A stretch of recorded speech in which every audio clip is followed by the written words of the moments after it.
Halo, kembali lagi dalam pembelajaran matematika. Kali ini kita akan membahas mengenai nilai optimum fungsi objektif yang merupakan bagian dari program linear. Nah, di sini ada satu contoh soal. Tempat parkir seluas 600 meter persegi mampu menampung 58 bus dan mobil. Tiap mobil membutuhkan tempat seluas 6 meter persegi dan bus 24 meter persegi. Biaya parkir tiap mobil itu adalah Rp2.000 dan bus Rp3.500. Berapa hasil dari biaya parkir maksimum jika tempat parkir itu penuh? Nah, di sini kita ingin mencari nilai optimum. Nilai optimum itu sendiri nanti bisa saja yang dicari adalah nilai maksimum, atau bisa saja yang dicari adalah nilai minimum. Tergantung dari soalnya. Sedangkan untuk soal ini yang dicari adalah nilai maksimum. Jadi seperti itu. Adapun langkah-langkahnya untuk mengerjakan soal tersebut adalah sebagai berikut. Yang pertama, kita buat dulu model matematika. Apa itu model matematika? Model matematika adalah suatu cara kita untuk mengubah suatu permasalahan ke dalam bentuk matematika. Itu adalah model matematika. Nah, model matematika yang dimaksud pada program linear ini adalah berupa sistem pertidaksamaan linear dua variabel. Nah, jadi model matematikanya berupa ini ya. Nah, selanjutnya kita gambarkan ya ke dalam koordinat kartesius SPT LDV itu, kemudian kita cari atau tentukan himpunan penyelesaian dari SPTLDV. Nah, berarti ini nanti kita gambarnya ya, kita cari gimana tuh. Nah, selanjutnya yang ketiga kita tentukan titik uji. Titik uji yang di sini adalah titik pojok daerah himpunan penyelesaian.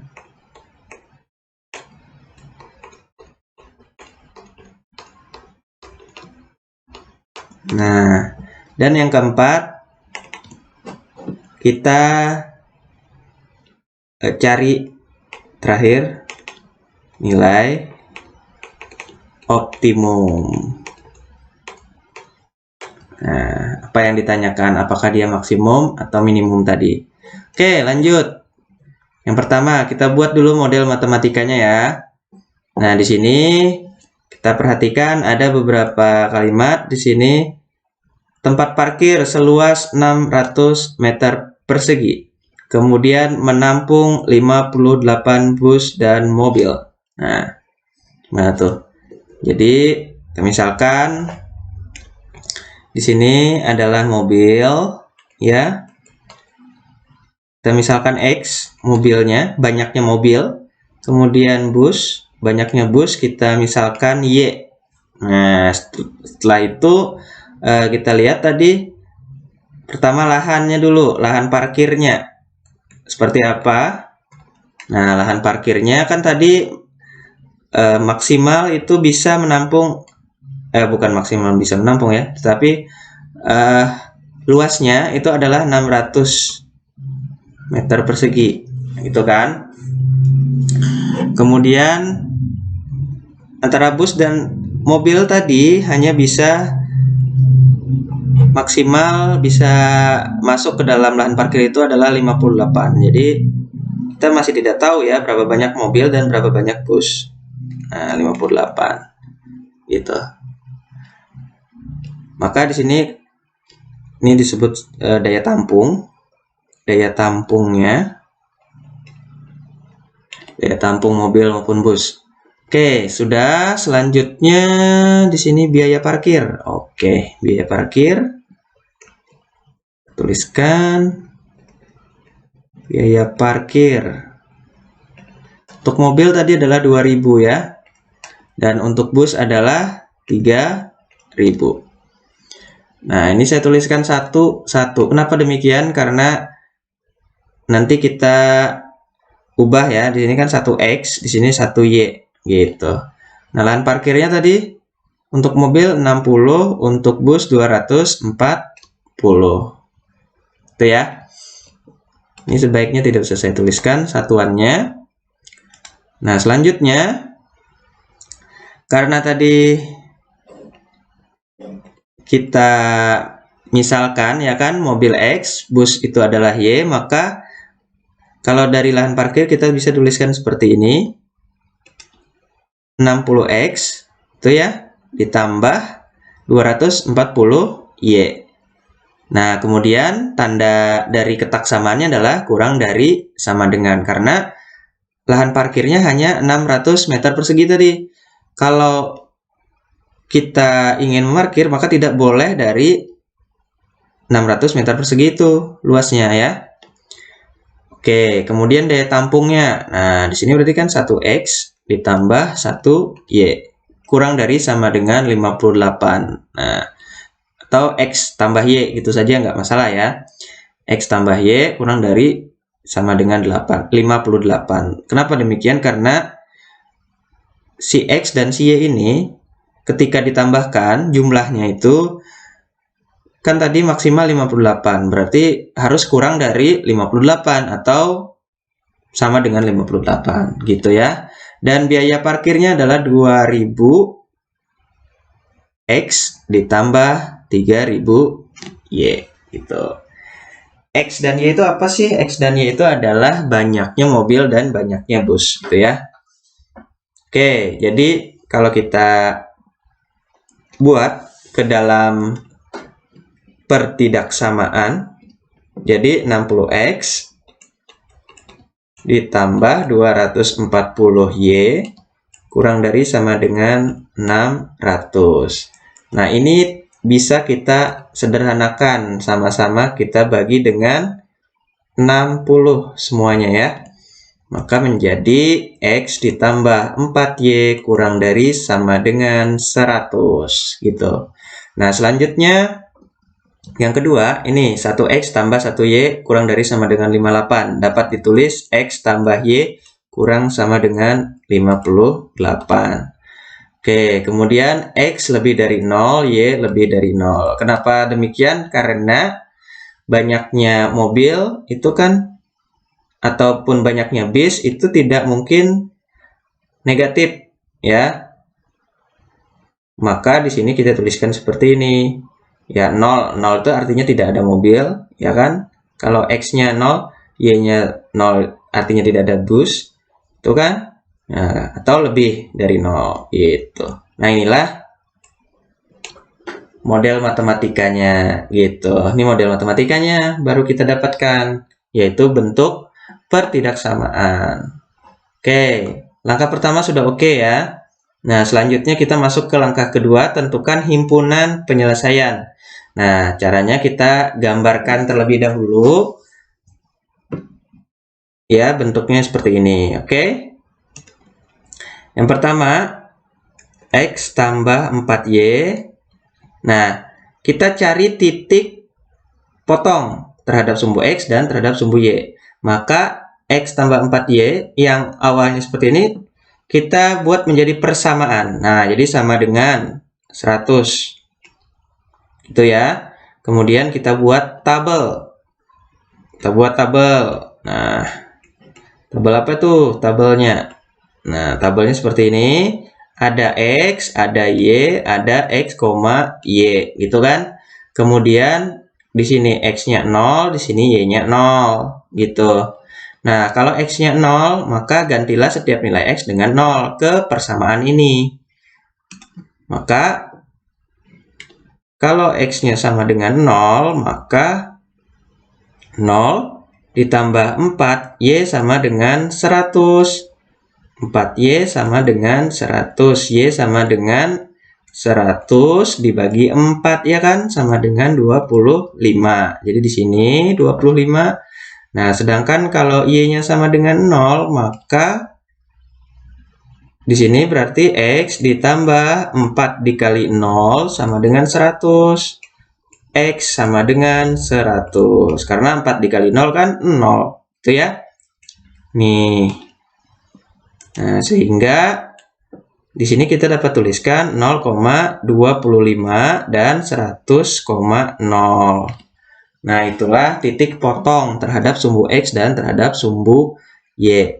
Nah, mungkin nanti kita akan gambarkan. Kita gambarkan dulu, maksud saya kita buat dulu titik potong untuk persamaan selanjutnya, yaitu X tambah Y. Yang ini ya sekarang. Tadi kan yang ini. X tambah Y sama dengan 58. Kita buat juga tabelnya. Kita buat juga tabelnya.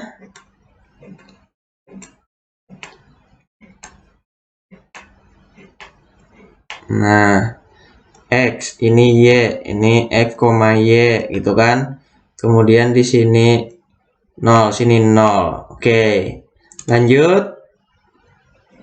Maka jika X-nya sama dengan 0, maka 0 ditambah Y sama dengan 58. Jelas Y-nya adalah 58.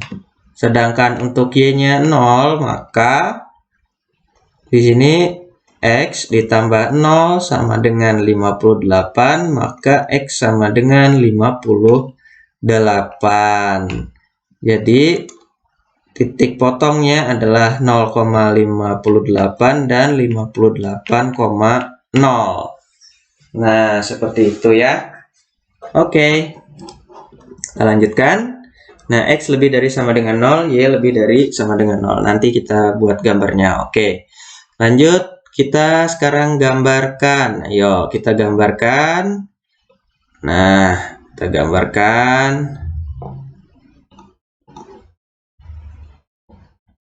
Ya, nah ini misalnya seperti ini, ya. Nah, yang pertama untuk X tambah 4Y nih, sama dengan 100, maka garisnya seperti apa? 0,25. Ini kita sketsa saja ya. Nah, sifatnya ini adalah sketsa saja, sehingga untuk ketepatan dari titik pada garisnya itu tidak masalah. Yang penting kita bisa membayangkan bahwa gambar yang kita buat itu adalah benar. Nah, jadi ini X, ini Y. Misalnya tadi 0,25, berarti 0,25. Anggap aja di sini. Nah, di sini 25 kan. Kemudian 100,0. Nah, 100 anggap di sini. Nah, ini 100,0. Nah, selanjutnya baru kita buat garis ya kan, seperti pelajaran sebelum-sebelumnya tentang sistem pertidaksamaan linear dua variabel. Nah, kita gambarkan garisnya.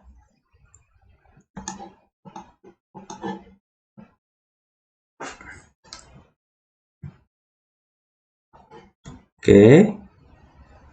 Nah, dah.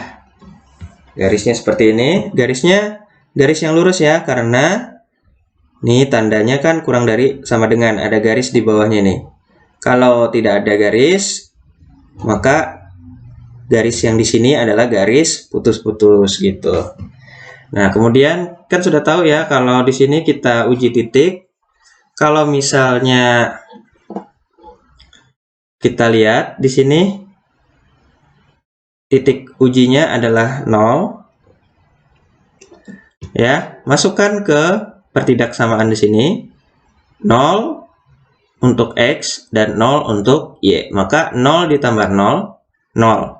Nah, 0 kurang dari sama dengan 100. Apakah itu pernyataan yang benar atau salah? Ternyata itu adalah pernyataan yang benar. Maka 0 ini merupakan daerah penyelesaian. Masuk dari himpunan penyelesaian, sehingga yang diarsir yang mana? Ya, kita sepakat bahwa yang diarsir adalah daerah yang tidak terkena himpunan penyelesaian. Berarti yang diarsir adalah ini. Oke, ini yang diarsir. Yang di luar ya.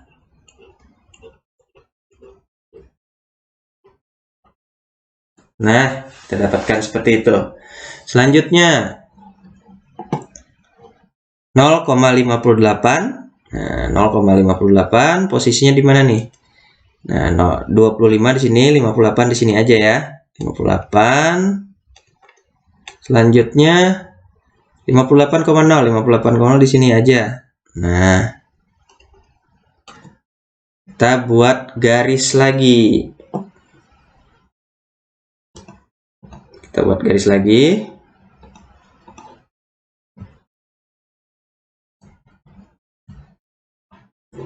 Oke, sudah kita buat garis yang melalui titik tadi. Nah, selanjutnya kita uji titik juga. Titik 0 kita masukkan ke X dan Y. Nah, 0 kurang dari 58. Benar apa enggak? Benar ya? Benar. Karena benar, maka yang diarsir adalah yang tidak mengenai titik 0 atau berada di luar. Jadi yang diarsir seperti ini. Oke. Nah, sudah. Kemudian X yang lebih dari 0, kita tahu X lebih dari 0 itu adalah di sebelah kanan. Maka yang diarsir adalah yang di sebelah kiri.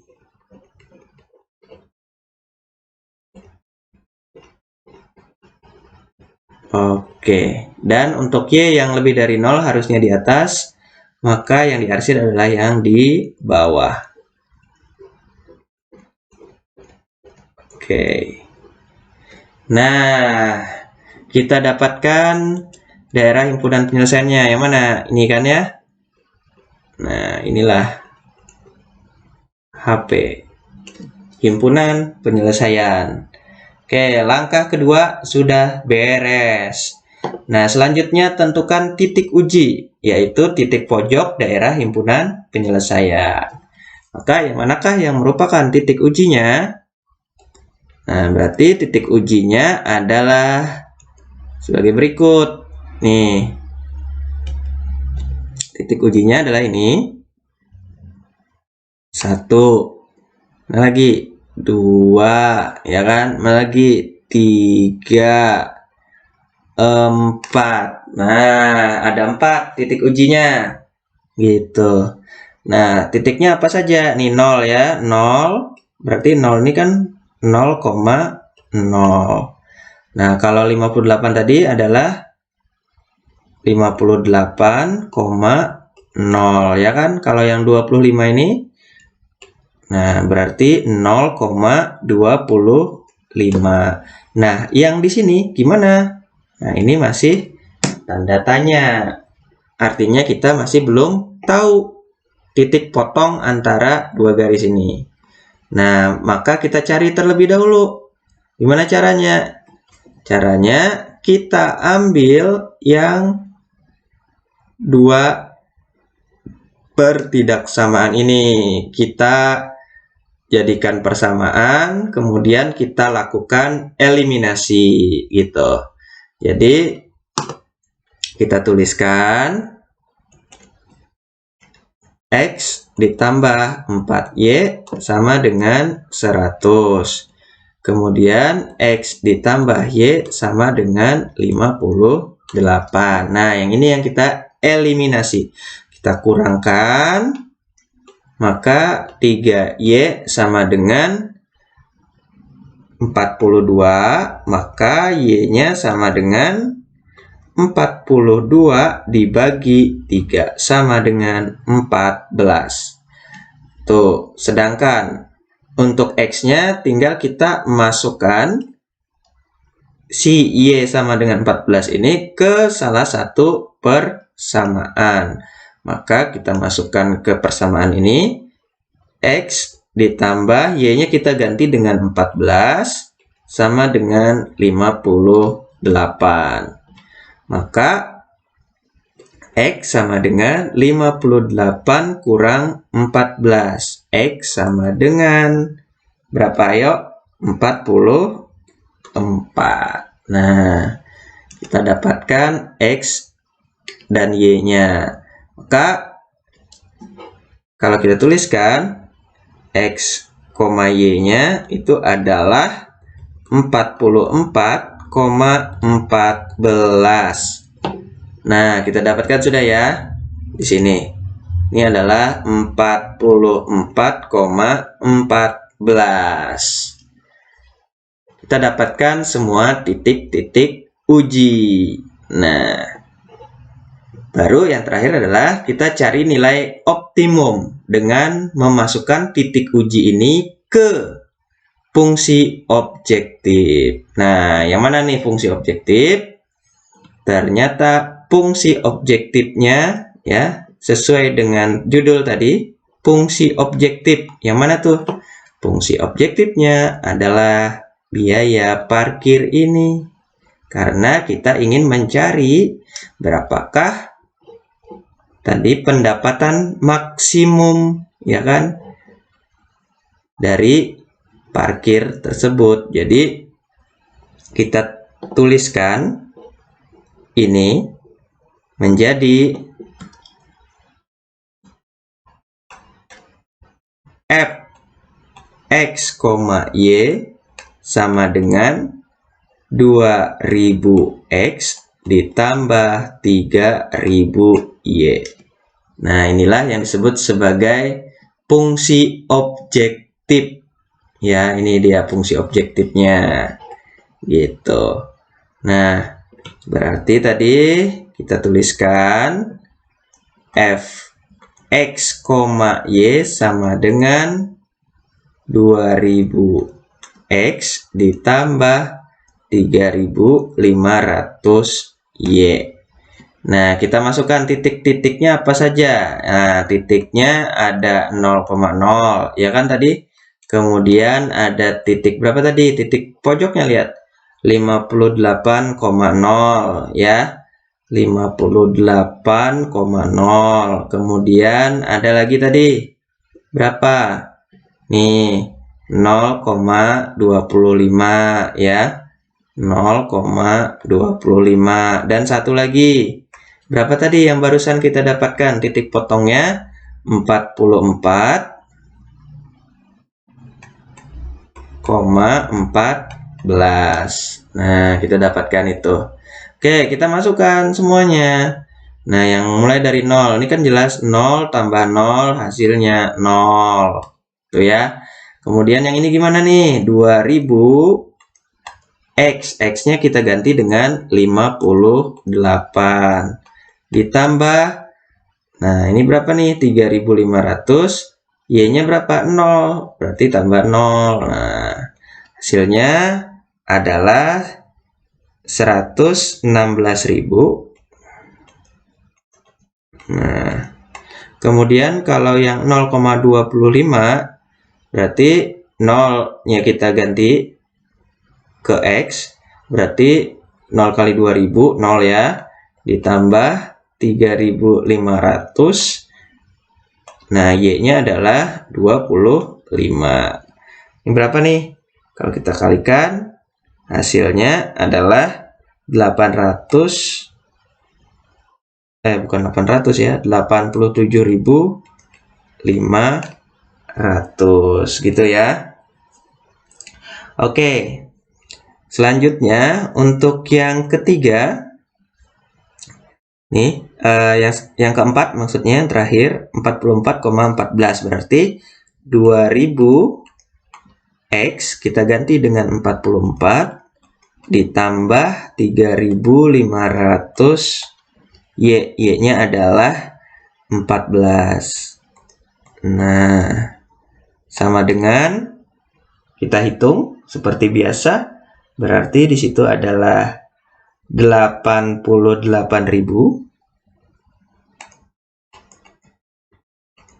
ditambah 49.000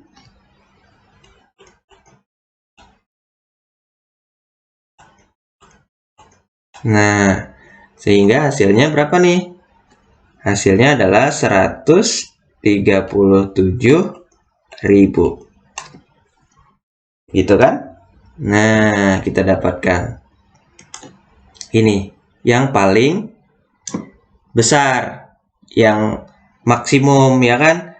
Nah, kalau tadi kan yang ini 0, yang ini 116.000, yang ini 87.500. Jadi inilah yang maksimal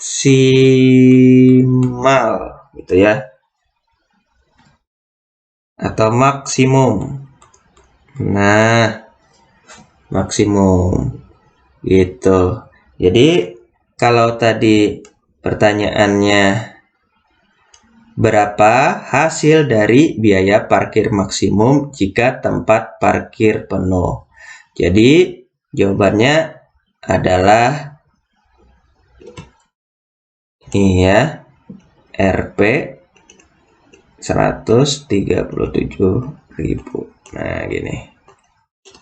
Inilah jawabannya. Gitu.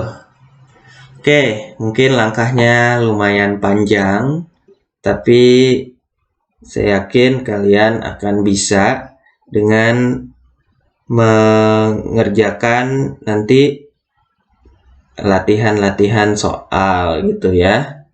Tapi intinya kalian coba pahami dulu, ulangi lagi kalau masih belum paham. Demikian yang bisa saya sampaikan. Terima kasih atas perhatiannya. Selamat belajar.